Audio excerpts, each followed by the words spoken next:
Je commence cela en adressant en langue kémétique, en remerciant nos ancêtres et en disant en langue kémétique, Amasu empa emra sangsu, emenra empa emra, au kuaura manketipa erura. Qu'est-ce que je viens de dire, chers enfants, jeunes filles et jeunes filles? Amasu empa emra sangsu, emenra empa emra, au kuaura manketipa erura. Cette traduction est une traduction qui a été réalisée par notre aîné Baba Eru du sanctuaire ou du temple de Ptah à Brooklyn, qui est une reconstruction d'une des paroles des pouvoirs, d'une des prières des pouvoirs faites par nos ancêtres dans la vallée du Nil, ce que vous appelez, ce que nous appelons Kemet, ce que les Grecs ou Romains appellent l'Égypte antique. Cette invocation dit seulement que nous devons faire naître la divinité qui est en nous. Nous devons devenir les divins. Nous avons été créés à l'image et semblance du Créateur. Eh bien, nous devons trouver ces points communs qui fait de nous des créateurs, qui fait de nous l'image et ressemblance du Créateur. Nous devons devenir le Créateur, nous devons vivre comme le Créateur et nous devons le faire aujourd'hui mieux que nous l'avons fait hier. Le titre de cette première Etepu, apprenez le lexique kémétique, Etepu c'est dit pour dire leçon, Etepu pour dire partage, Etepu pour ce qui nous harmonise. Quand je dis Etepu, c'est-à-dire nous allons maintenant partager quelque chose ensemble. Etepu peut se dire aussi quand on est en train de manger ensemble, quand on mange ensemble, on est en train de faire un Etepu ensemble. Tout ce qui est fait ensemble, tout ce qui est fait dans une dynamique de condivision est appelé Etepu. Et nous allons nous adresser en français et nous allons essayer de faire entre les français et les lingala pour faire que les messages ne soient pas limités seulement à ceux qui parlent le lingala et soient pour tout le monde.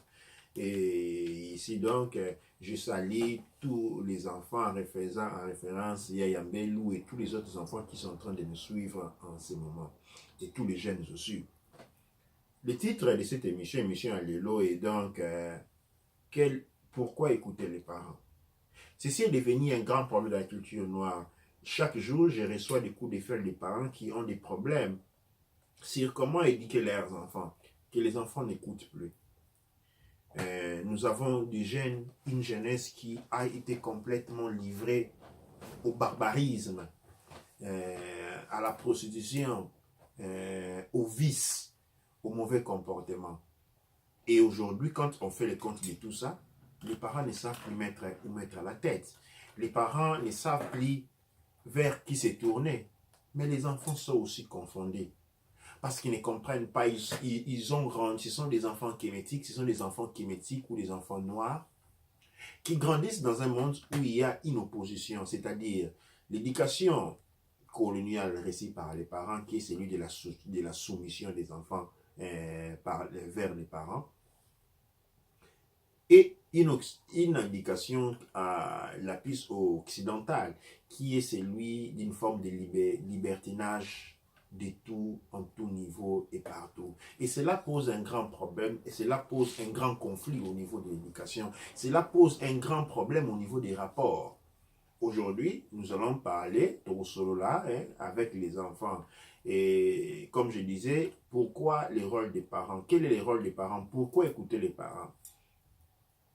Nous allons essayer de donner une explication qui soit scientifique, qui soit philosophique, qui soit littéraire, en mesure de satisfaire la rationalité de toute personne. Dans la tradition kémétique, nous traitons toujours avec la science. La science signifie observation.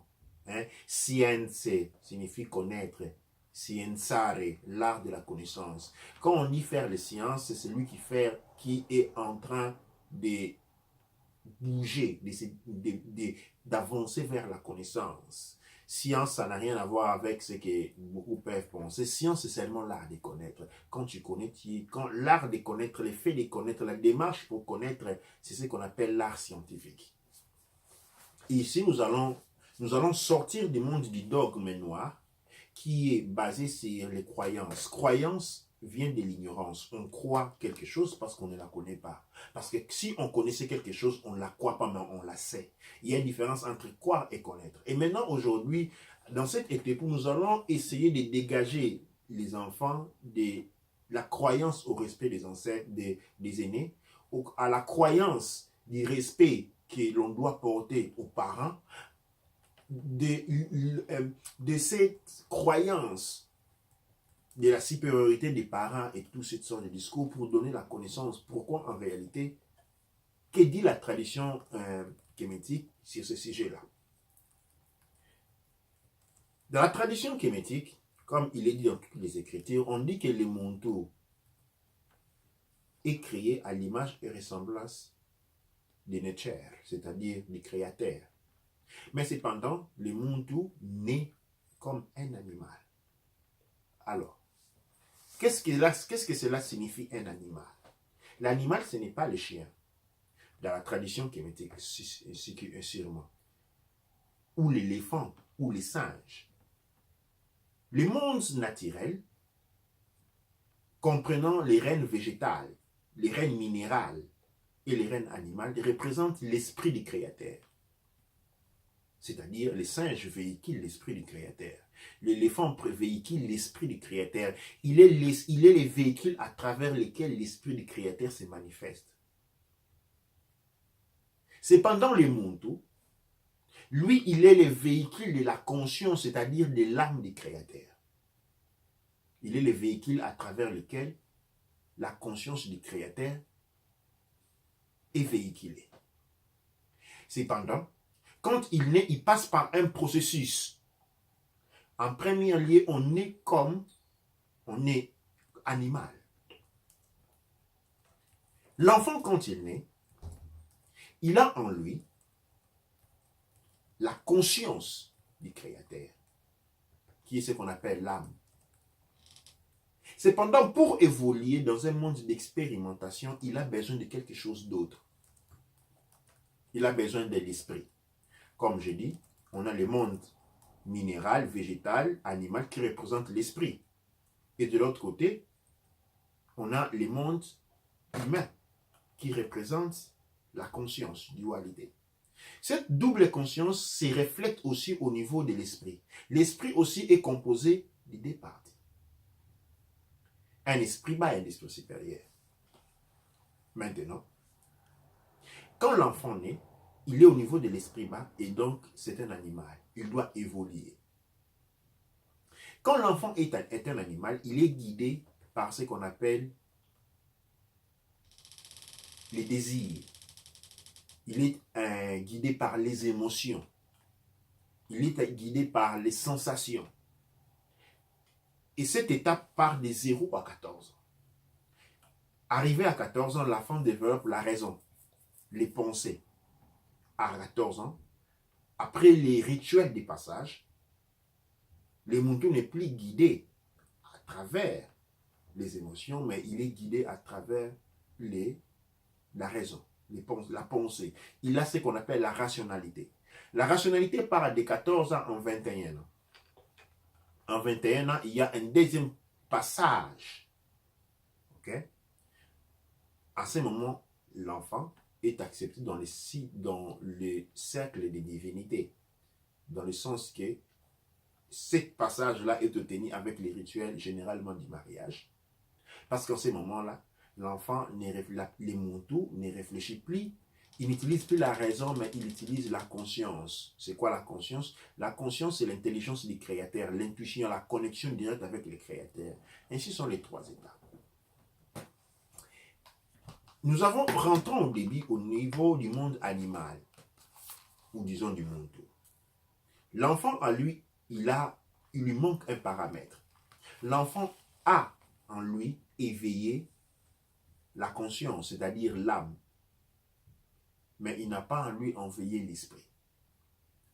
l'âme est reliée avec les cerveaux droits. Il est dans l'irrationalité. Il est tout puissant. Mais le problème avec l'âme est qu'il accepte tout. Il est facilement manipulable.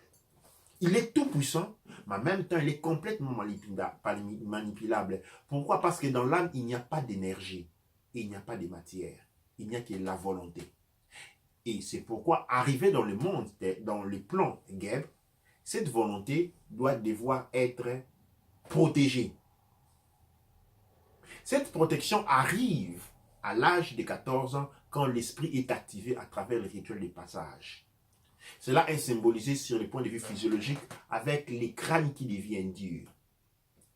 Ça, c'est une explication détaillée, scientifique, mais tournons un peu les pas en arrière, rentrons au niveau de l'enfant. L'enfant de 0 à 14 ans n'a pas d'esprit. Il a seulement l'âme. Son esprit, c'est les parents. C'est pourquoi on dit que les enfants sont protégés par les parents. C'est pourquoi dans les cultures, on exigeait les mariages avant la naissance. Les mariages avant la naissance des enfants créaient une sorte de... quand je parle de mariage, je ne parle pas des fêtes. Je parle de la communion, de la communion de l'esprit du père et de la mère.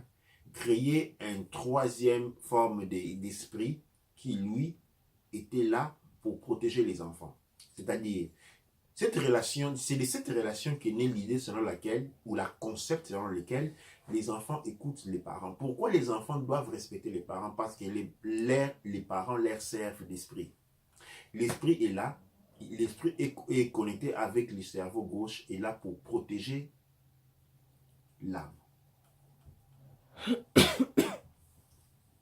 Jusqu'à l'âge de 14 ans, l'enfant doit écouter les parents. C'est une des lois qui a été conçue de cette manière pour permettre que l'enfant ne soit pas volé, pour permettre que l'enfant ne soit pas perdu. Parce que le monde dans lequel nous vivons est plein de ce qu'on appelle les parasites psychiques. Il existe des parasites mentaux, il existe des parasites spirituels. Ces trois catégories de parasites tournent autour de nous et trouvent un point faible pour rentrer. Et les personnes dans lesquelles ils ont la plus grande facilité à pénétrer, ce sont les enfants. Quand on est parasité, comment cela se manifeste? Par un mauvais comportement. On a une voix qui vous dit, écoute, n'écoute pas les parents, que la bangote balobara à tous les temps. Ah, c'est là, ils sont vieux, ils comprennent rien. Ah ben écoute. Alors cet instinct, cette capacité de réponse qui vous fait penser que c'est vous, ce n'est pas vous, c'est un parasite qui parle en vous. Ces parasites s'instillent en vous. Maintenant, il doit vous détacher de ce qui vous défend. C'est quoi? Comme vous n'avez pas encore d'esprit, lui, il doit pouvoir s'insérer en vous. Il doit s'insérer en vous avant le développement de l'esprit. Alors, il va, pendant quelques temps, assumer une fonction pour laquelle il va sembler que c'est lui qui vous aide. Cependant, observez bien. Quand cette voix qui vous dit, ah, fais comme tu veux, n'écoute pas les adultes, là, ils n'ont rien compris, leur temps s'est dépassé, me dit des choses qui n'ont rien à voir avec moi. Ah, ils ont grandi en Afrique, ici, on a en Europe, là, les choses ne fonctionnent pas comme l'on veut. Quand on se retrouve dans le pétrin, cette voix n'est jamais avec toi. Quand tu te retrouves dans les pétrins, cette voix n'est jamais là pour te réconforter, pour dire, écoute, c'est bon, laisse tomber, c'est bon, ça va. Non. C'est en ce moment-là qu'encore, tu dois avoir besoin des parents pour venir en tête. Alors, on est engagé en ce moment-là dans une relation pour laquelle on fait des bêtises et les parents viennent sauver. Mais qu'est-ce qui se passe réellement dans ce moment-là? Cette force commence à prendre beaucoup de la place en toi. Et il va faire des manières qu'à l'âge de 14 ans, quand ton esprit va se développer, ton esprit va se développer avec lui à l'intérieur. Il fait partie d'un écosystème, de ton écosystème. Maintenant, c'est ton esprit à toi qui va les défendre contre les autres. Il s'est inséré en toi. Alors, une fois que ton écosystème s'est développé, une fois que ton esprit s'est développé après les 14 ans, ok? Là, maintenant, on parle de la possession. C'est-à-dire, cela se manifeste généralement par une double personnalité.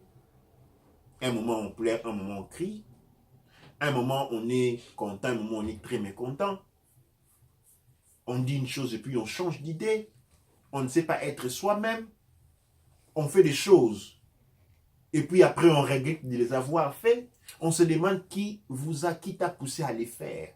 Parce que cette entité s'est insérée à toi. Il s'insère toujours pendant l'âge de l'enfance et parce que cela correspond à la période de l'incubation. Quand il s'insère généralement entre l'enfance, 5 ans, 8 ans, jusqu'à... Généralement, c'est autour des 7, 8 qui commence à prendre beaucoup d'ampleur. De 8 à 14. Une fois entre 8 et 14 ans, on n'a pas été en mesure de se protéger de ces parasites. Eh bien, à 14 ans, l'esprit du Muntu de l'enfant se développe. Et si l'esprit de l'enfant se développe avec ces parasites à l'intérieur de son paramètre de conscience, eh bien nous avons maintenant une situation difficile. La vie devient difficile. On est cultivé par des envies de suicide. Et rien ne marche autour de soi parce que ces entités se nourrissant des énergies négatives. Il a besoin que ta vie soit difficile. Il a besoin que ta vie soit une vie de difficultés. Parce qu'en ce moment, tu produis des énergies très négatives comme la peine, comme la haine, comme la jalousie, comme être déprimé. Et lui, il se nourrit de ça. Il se nourrit de ça. Donc, il est très important de réaliser que jusqu'à 14 ans, dans la tradition kémétique, l'enfant n'a pas d'esprit. Son esprit, c'est l'esprit des parents. Son esprit, c'est l'esprit de la communauté. C'est comme ça, dans la tradition noire, on dit on a besoin de tout un village pour grandir un enfant. Qu'est-ce qui se passe? Là, nous avons encore un élément très délicat. Dans la tradition noire, quand nous avons grandi, nous, à un cirque Kemet, il y avait toute la communauté pour suivre l'enfant. C'est-à-dire, maintenant, le mental, c'est-à-dire l'esprit de l'enfant, ce n'est pas seulement l'esprit du père et des mères, mais c'est l'esprit de toute la communauté. Et cet esprit, cet enfant-là est vraiment, vraiment, vraiment, vraiment très protégé. On sort des villages, on arrive dans les grandes capitales africaines, il y a les clans, la tribu est délaissée. On est plus autour de la famille restreinte. Mais encore là, on a un paramètre de défense élevé parce que la famille, dans les sens kémétiques, elle est grande. On a les oncles, les tontons, les tantines, les oncles qui sont des amis de la famille. Et tout ça, ça fait partie de la grande famille. Et toutes ces personnes-là, pendant que l'enfant est dans la phase entre 0 et 14 ans, leur esprit lui sert de guide et de défense, de protection. Quand on arrive en Europe, maintenant, la situation devient beaucoup différente parce qu'il n'y a que le père et la mère qui doivent être en accord constant pour permettre à l'esprit de l'enfant de devoir trouver une guide, c'est-à-dire une protection spirituelle, l'esprit des parents. Quand maintenant, on trouve dans les situations comme nous avons une explosion des mères célibataires, c'est-à-dire, on a un paramètre où les enfants sont pratiquement, comme on dit dans la tradition noire, nés. Pourquoi? L'esprit, qui doit pouvoir les protéger des attaques mentales, psychiques, n'est pas présent. Et quand maintenant les enfants sont arrachés et apportés au social, là c'est la débandade complète. Ça c'est exactement la situation pour laquelle les serpents arrivent. Un serpent arrive au nid des oiseaux et l'oiseau n'est pas là, il n'y a que les œufs. Mais à qui cela? Cela va au détriment de qui? De la société kémétique, bien entendu. Et dans cette situation, nous avons nous les parents, mais plus encore aux enfants eux-mêmes. Parce qu'il y a une chose que vous, jeunes, vous devez comprendre. Votre papa a 40 ans, 50 ans. Il a fait tout ce qu'il pouvait faire. Il n'a pratiquement plus rien à perdre. Du point de vue personnel, il n'a plus rien à perdre. Où il y a la perte, c'est du point de vue de la collectivité, du point de vue de la race. Nous devons apprendre à faire réfléchir en termes de l'amour de la race. Toutes les autres races le font. Quand tout le monde parle de leur race, quand les Asiatiques défendent leur patrie, leur race, on se tait. Les Juifs le font, on se tait. Les Occidentaux le font, les Blancs le font, les Inter. Mais quand on parle de défendre sa race en tant que noir, c'est en ce moment-là qu'il y a les petits noirs du coin qui disent « Ah, on est raciste ». Non, l'amour de la race ne signifie pas la haine des autres. L'amour de son père et de sa mère ne signifie pas la haine des autres mamans. L'amour de sa race porte à une excellence et puis on va devoir, parce que si on ne s'aime pas, on ne pourra pas s'aimer les autres. Donc on doit prendre s'aimer soi-même et à travers soi aimer les autres. Donc l'amour de la race est un élément déterminant et très important. Et donc, dans les camps des enfants, on doit apprendre à réaliser cet élément du pourquoi de la présence des enfants. Quels sont les risques que vous prenez chaque fois que vous répondez mal à votre parent, Vous brisez un lien, mais c'est un lien qui doit vous protéger jusqu'à l'âge de 14 ans. Qu'est-ce qui se passe quand vous vous mettez en conflit avec les parents? Comme je disais bien avant, les parents n'ont rien à perdre. C'est la communauté qui a à perdre, c'est la race qui est en train de perdre. Mais du point de vue personnel, si nous voulons faire un développement dans cette relation-là, les parents qui a, votre papa qui a 40 ans, 45 ans, votre maman qui a 40 ans, 45 ans, a tout fait. Du point de vue strictement personnel, il n'a rien à perdre. Mais c'est vous, jeunes, qui avez tout à perdre parce que vous êtes encore au début. Vous pouvez ne même jamais arriver là où votre père est arrivé. La personne que vous pensez n'est pas, par exemple, elle n'est pas ici, pour ceux qui vivent ici en Occident, que votre père ne parle pas les français, que votre père ou votre mère ne parle pas les français comme vous. Comme vous êtes allé à l'école, vous vous sentez plus intelligent que lui. Mais cependant, vous, avec toute votre intelligence, vous dépendez encore de lui.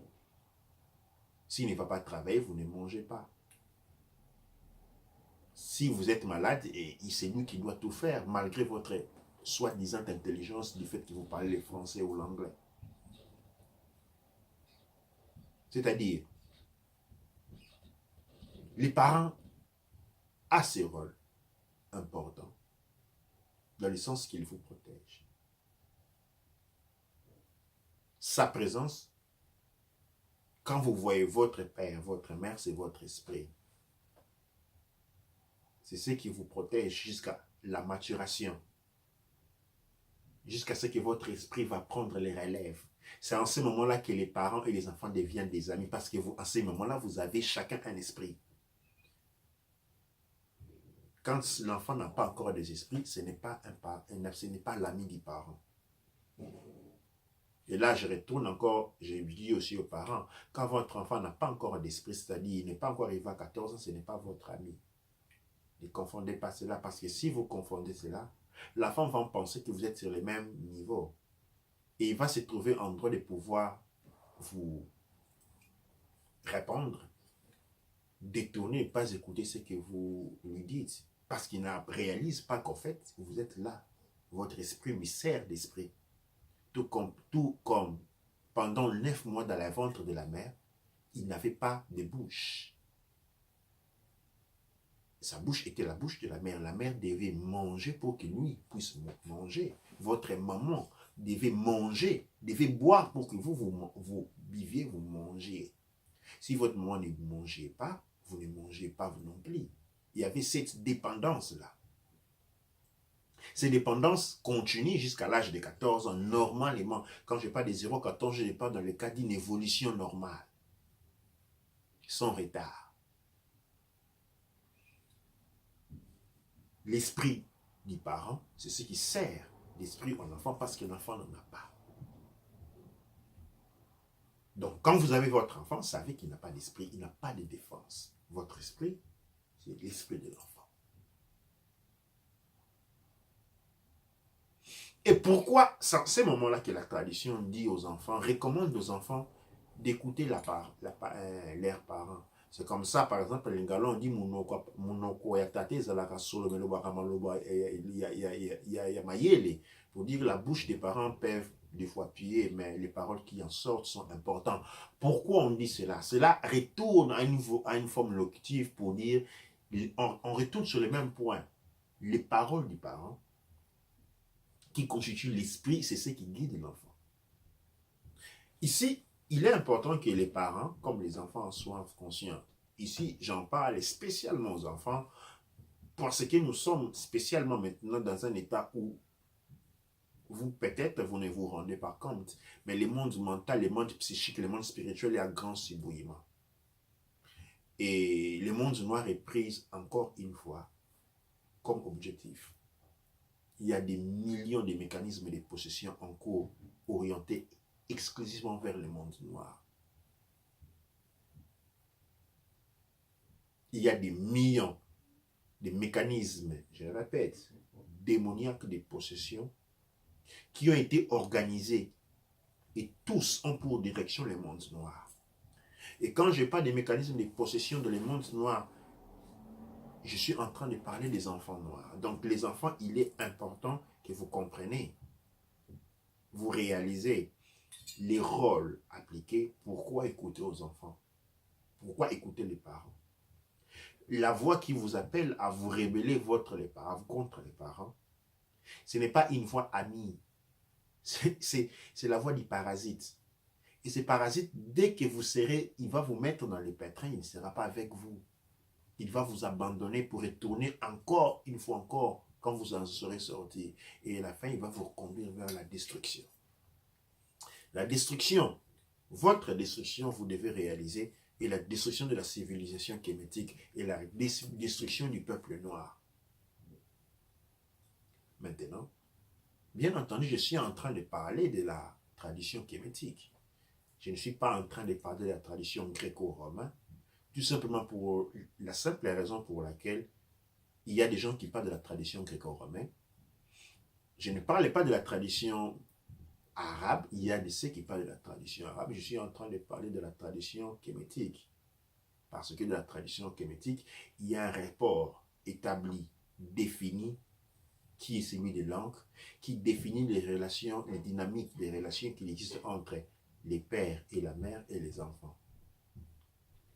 Les enfants sont la continuité, notre continuité, sont les futurs, dans le sens qui sont les prolongements les prolongements de la conscience du Créateur. C'est dans ce sens-là que nous devons apprendre à grandir les enfants. Nous devons être plus dans la connaissance que dans les croyances. Les croyances sont portées à quoi? La destruction complète. Parce que la croyance signifie ignorance. Et l'ignorance porte à la destruction, à la souffrance. Pendant que c'est lui qui ne souffre pas, c'est celui qui connaît. Même pendant que tous les autres sont en train de souffrir. C'est lui qui connaît les pourquoi. Même quand on est, par exemple, dans l'austérité. Quand on est dans l'austérité ou dans la pénurie, souffre seulement celui qui ne comprend pas les raisons de cette pénurie.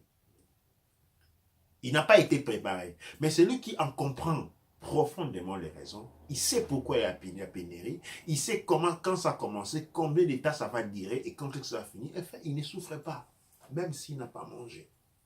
Donc la connaissance porte la richesse, porte la joie, pendant que l'ignorance qui égale croyance, porte à la souffrance.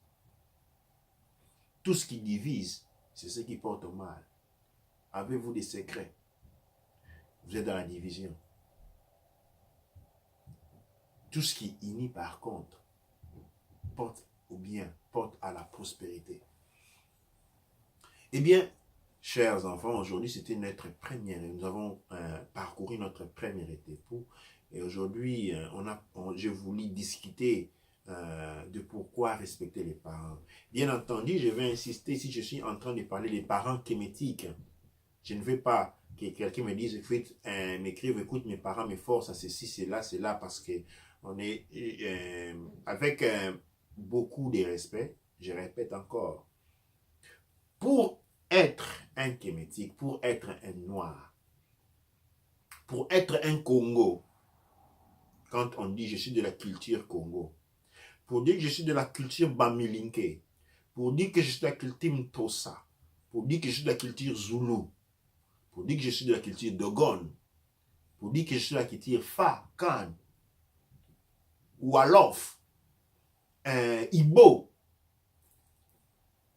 il faut appartenir à un culte de la tradition. Qu'est-ce que cela signifie culte? Culte n'est qu'une culture, le processus de croissance, d'évolution. Et cela inclut l'éducation, avoir une éducation culturelle, avoir une religion culturelle, avoir une vie culturelle. Quand on a été éduqué par des Chinois, on est, je le répète pour les enfants, quand on est éduqué par des Chinois, quand on fait l'école chinoise, admettons que je suis Congo et j'ai l'éducation chinoise, c'est-à-dire je suis d'origine Congo, mais de culture chinoise. Culture, c'est là où je suis, j'évolue, là où il y a ma croissance. Si je suis Congo, j'ai fait l'école belge et j'ai fait l'université belge, attention, on est d'origine Congo, de culture belge, c'est-à-dire, du point de ces villes-là, allez voir les Côtes du Nord, vous êtes un esclave belge. L'esclavage a été levé au bras et mis à la tête par emprisonnement culturel. Et on vit dans ce qu'on appelle la diaspora. La diaspora référence à votre ignorance de votre situation. Pour être un Congo, on vit, on est éduqué en tant que Congo, on est instruit en tant que Congo, on pratique une spiritualité Congo. Sans ce moment-là, on peut dire que je suis de culture Congo. Autrement, on est seulement d'origine Congo. Et des cultures gréco-romaines, si on est catholique ou protestant. Des cultures musulmanes, si on est musulman. L'origine et la culture sont deux choses différentes. Et pourquoi j'insiste à dire cela? Parce que mon message à moi s'applique seulement et seulement dans la mesure où on est des traditions kémétiques, c'est-à-dire noires. Qu'est-ce que je dis? Quand je dis kémétique, cela englobe toutes les 11 parties du corps des Hausa. Bamilinke, Sonilinke, Tosa, Zulu, Congo, Ifa, Wolof, Igbo, et tout, Zulu, Dogon, toute l'Afrique, toutes les différentes expressions culturelles de l'Afrique font partie du monde kémétique. Et quand je dis kémétique, c'est pour dire l'ensemble. Donc, il faut que votre parent soit instruit en tant que culturellement, en tant que noir, pour que ce que je dis s'applique à vous. Si ce n'est pas cela, cela ne s'applique pas à vous. Il faut que vous-même ayez une éducation culturelle. Quelqu'un dit Munoko ya papa elumbaka solo kasi lobaka maloba ya mayele. Exactement ce que je venais de dire Doua Necher à notre Pangi qui écrit ça en lingala. C'est exactement ce que nous sommes en train de dire. Cette phrase-là, elle n'est pas seulement à comprendre du point de vue littéraire. Il a une compréhension du point de vue de la thermodynamique, c'est-à-dire de la science qui existe entre la combinaison de la chaleur et du mouvement. Qu'est-ce que cela signifie? Cela signifie que pendant que vous êtes jeune, votre père, votre mère, quand je dis jeune, je parle de 0 à 14 ans, la première étape initiatique, votre père et votre mère et votre esprit. Maintenant, quand vous passez maintenant de 14 ans à 21 ans, il est votre guide. Sur un plan déterminé. Il est votre guide, il reste votre guide. Et là, je vais brièvement vous raconter une histoire, chers enfants. C'est une histoire d'un village. Il y a très longtemps, dans un village, dans les Masomanimba. C'est un village où les jeunes, où les enfants avaient décidé de se débarrasser tous de leurs parents. Les enfants ont fait une réunion, ils se sont dit, écoute, là, on en a marre des injonctions des parents qui doivent toujours nous dire ce que nous devons faire, ceci, cela. En tout cas, l'aimer, te bailler, on en a marre, il faut on doit se débarrasser de vous. Alors, tous les enfants se sont organisés, se sont yokani de tuer tous leurs parents. Tous les enfants ont tué tous leurs parents, sauf un seul. Un seul garçon, qui lui, ses parents étaient morts avec son grand-père. Il aimait tellement son grand-père qu'il n'a pas pu les tuer. Qu'est-ce qu'il a fait? Il a pris son grand-père, il a les caché dans la forêt. Il a fait une hit sur un arbre et il a mis son grand-père dedans. De temps en temps, il fouillait pour aller lui donner à manger. Et cela a continué pendant assez longtemps. Un jour, comme ça, les animaux ont commencé à mourir dans le village. Les animaux de l'élevage, tous morts. La terre ne produisait plus. La famine frappa les villages. Les enfants ont essayé de résoudre les problèmes. Ils ont pensé peut-être qu'il y avait des gens qui empoisonnaient la terre, les animaux. Ils ont fait les tours des gardes de la nuit, rien du tout. Il n'y avait personne. Et le désespoir avait régné au point où certains avaient commencé à penser à abandonner les villages, aller quelque part ailleurs, parce que la terre, semblait-il, était maudite. C'est lui dont le grand-père était encore vivant et allait raconter l'histoire à son grand-père. Son grand-père dit non, non, non, cette histoire-là, nous la connaissons, nous la connaissons. Des fois, il y a quelque chose qui se passe. En fait, ce n'est pas difficile. Il faut juste faire ça, ça, ça, ça, ça. Et vous voyez voir que tout va rentrer dans l'ordre.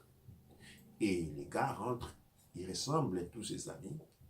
Il dit, écoute, je pense qu'avant, nous avons une piste à essayer avant d'abandonner les villages. Faisons ça, ça, ça, ça. Il dit, bon, on n'a pas à perdre, donc ils ont fait.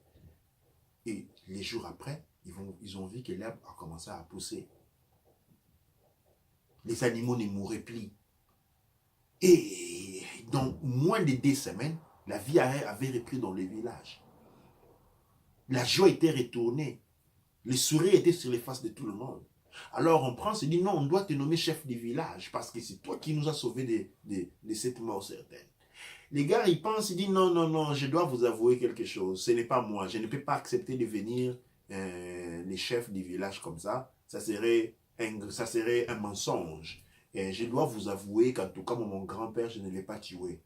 Je n'ai pas eu le courage. Je l'aimais tellement. Vous devez m'excuser. J'ai gardé mon grand-père dans la forêt. Et c'est lui qui m'a instruit sur comment faire pour nous débarrasser de cette situation.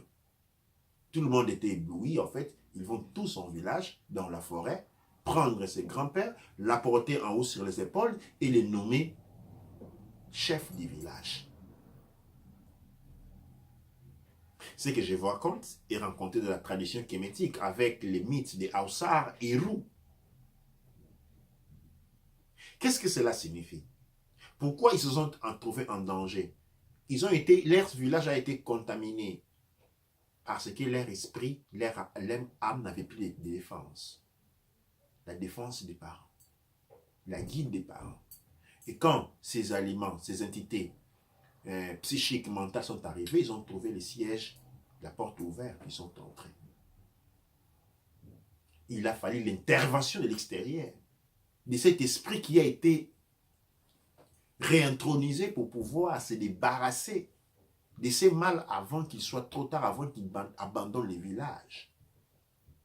Abandonner les villages, c'est référer à arriver à un état initiatique où son esprit se développe avec la contamination, avec les germes à l'intérieur de soi. Et donc, on a décidé de nommer ces vieillards chefs du village. Qu'est-ce que cela signifie? Les enfants ont compris qu'ils avaient besoin de l'esprit pour leur protéger, pour protéger leur âme de tout ce qui existe autour de nous, dont l'esprit, dont la conscience n'est pas préparée à voir, dont l'âme n'est pas préparée à voir, à connaître, parce qu'elle a fait partie du domaine de l'esprit. Aujourd'hui, chers jeunes frères et sœurs, chers enfants, nous allons nous arrêter ici en vous invitant à faire une réflexion, à partager ces vidéos à vos amis, à en discuter. Si vous trouvez qu'il y a des points clairs, vous pouvez toujours m'écrire. en visitant. Il y aura les sanctuaires, des sanctuaires des théoties pour enfants sur YouTube, qui nous allons lancer prochainement. Mais maintenant, vous pouvez directement m'écrire sur Facebook si vous avez des questions, vos impressions et ainsi de suite. Aujourd'hui, c'était notre première étape. Et là, nous sommes arrivés à la fin de cette première présentation. Je remercie tous ceux qui ont inspiré ce travail, cette idée, cette organisation. Nous sommes arrivés au retour de la tradition, au retour de la journée cosmique, au retour du matin, de la levée du soleil cosmique. Et donc, nous sommes dans un processus, comme je le répète ici, des nettoyages. Nous devons nous nettoyer. Et en nous nettoyant, n'oublions pas que les enfants sont les premiers à les nettoyer. Et les enfants, maintenant, vous avez pourquoi obéir à les enfants. Ce n'est pas une croyance. Maintenant, c'est une connaissance. Maintenant, vous êtes en mesure de faire un choix. Un choix pour votre vie. Voulez-vous être protégé? Ok? Ou voulez-vous vous laisser guider par vos plaisirs, vos désirs, vos sensualités et autres possédés? Regardez autour de vous. Regardez les comportements incongruents de vos amis autour de vous. Eh bien, ils ne sont pas malades. Ils sont contaminés. Je vous remercie et je conclue ici en disant